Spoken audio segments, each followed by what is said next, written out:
Hello, welcome to Lemon Studios, where we talk anything and everything in entertainment. I'm, of course, the Lemon himself, Zeke Lemon, and this is my review for Spider-Man Across the Spider-Verse. And before we get into that, let's get the house clean out of the way, shall we? I'm going to need you to hit subscribe, like this video, and leave a comment below. Let me know your thoughts of Across the Spider-Verse. I would greatly appreciate that. Let's have a fun narrative with it. Now, let's get into the review. Also, apologies if I don't sound as enthusiastic as I usually do in these videos. I'm getting over a sickness and I'm still kind of battling it, but I felt a lot better than I have been. So went and saw this movie, and I came out having the most energy that I have had in quite some time. This movie is absolutely phenomenal, guys. And it's not just like a perfect Spider-Man movie, because like there's so much Spider-Man in this movie, pun intended or not, because of all the Spider-Man that are in it. It's also a perfect sequel. And that's really hard to pull off these days, because you have to, one, take care of your core players, which is Jake Johnson, Spider-Man, Miles Morales, and Gwen Stacy, while also expanding them as characters and also expanding the world around them while introducing other new characters for us to like. Those are really the three main rules to follow for a sequel. And they knock it out of the park with all three of them.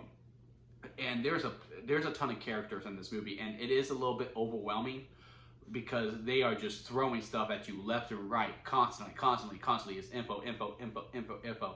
Sometimes it is an exposition dump, sometimes it's not. But you also just kind of like just go with it because you are so invested within this world and how they are explaining it. Some of my favorite standout is Spider-Punk, and also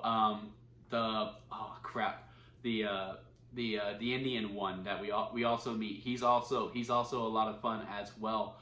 And Miguel O'Hara, Oscar Isaac, is absolutely great as this character. And what's also great about this, because they are throwing so much on you, which also sometimes works against the movie a little bit, is that you really see where everyone's coming from. And you get them. And you know, like, a little thing that happens, you go, oh, that's a big moment for them. Oh, I really hope that doesn't happen for this said character. And you understand why they are wanting to do what they do. I mean, Spider-Man 2099 is asking Miles to do just this unthinkable thing. But like when he shows you the receipts as to why he needs to do this thing, and you kind of like, he ain't wrong. But then Miles is saying something, you're like, well, he ain't wrong. Like, you're just kind of like in shackles because you kind of see both points of view. But obviously we follow Miles, and you know we cheer for him. And as much as this is Miles' movie, and it is, but at the end of the day, I would overall say this is Miles Morales' movie. I'm open to the discussion and the debate that this is Gwen Stacy's movie as well, voiced by Haley Steinfeld. Because you spent a good portion at the beginning of this movie with just her and understanding where she's coming from. And I would also like to see the analytics when it comes out with this 2 hour and 30-minute runtime on how much screen time for each of those two.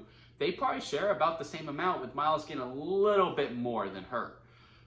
Because again, like, it is also her story about where she's coming from. Those are the two they mainly focus on. Jake Johnson, Spider-Man, does show up, and you know, he has a nice thing, and you know, he is expanded, and I do think he's going to have a much bigger part in the third one, which they did already announce, so I'm not spoiling anything there. And yeah, if I had to find bad things, if I did, if like it was like, Zeke, gun to your head, you need to find some negatives. You do feel the runtime. You really do. 2 hours and 30 minutes, and it goes back to that point where it does sometimes feel like an exposition dump after exposition dump after exposition dump. And it really comes into, because again, it does just overwhelm you with a lot of characters. And they do that thing where, you know, all right, let's do the story again, where they show the comic book and they explain, oh, I got bit by a radioactive spider, which could be a drinking game after this movie. Like every time they say, I was bitten by a spider, you take a drink. And they do that whole entire narrative, and they do it a lot faster, but you know, you have to understand where the characters come from. Like you understand why they're doing it, but at some point you're just like, okay, yeah, I get it. Come on, let's get this going.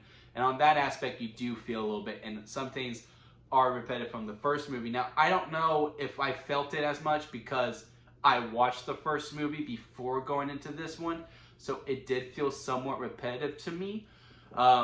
If you didn't watch the first one and you kind of just went in, and maybe you didn't, but to me, as someone who watched the first one before going into this one, it did feel a little bit repetitive to me. However, would I have cut any of it? Absolutely not. This movie does deserve every second of its runtime of the 2 hours and 30 minutes. The only problem with that is because, again, it is at the law of diminishing returns for me because of what I did. Don't know if it's going to be for someone who hasn't. If you haven't seen if you didn't watch the first one before going to this one, and this was really your only true experience, please comment below and let me know if it did feel repetitive to you for a little bit. It does earn. I completely forgot where I was going with that.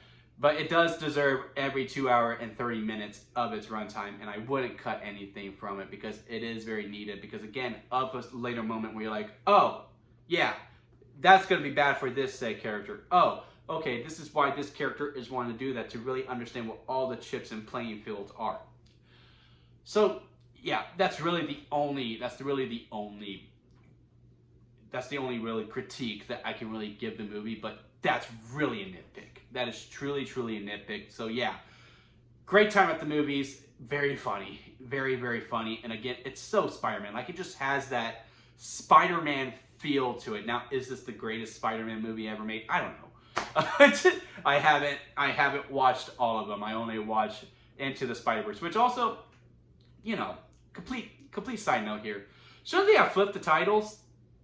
Hear me out, because the other Spider-Man came into Miles' universe, so they were across the Spider-Verse, right? Because like we were hanging out with all these Spider-Men from across the Spider-Verse. And then this one, Miles went into the Spider-Verse. So shouldn't the second one been Spider-Man into the Spider-Verse because Miles went into it? Well, on the first one it was across because he was with other Spider-Men across it. It's probably dumb. Anyway, yeah, great time. Don't know where I would rank it. If, you know, out of Into and Across the Spider-Verse, Across the Spider-Verse is better to me. I think it's better than the first one, to me personally. However, narrative-wise, if we're going overall, not just including movies, to me, the 2018 Spider-Man video game is still the best. I'm also replaying that, too, to get ready for Spider-Man 2. That review will be coming as well. So, yeah, and also, guys, I have been searching since the beginning of this year for that first strawberry lemonade of 2023. And I was like, man, just nothing's cracking it. And for those who are new here, strawberry lemonade is the highest ranking that I can give any movie because, one, that's the best kind of lemonade. So, without further ado, not only is Spider-Man Across the Spider-Verse my favorite movie of the year, but it is a strawberry lemonade, and it deserves that so much. So yes, guys, head to the theaters, watch it on the biggest screen possible. You are not going to hate yourself spending money to go out because it's an event. It's an absolute, it is a great time at the theater. Go and see it. And until next time, guys, I'll see you here at Lemon Studios.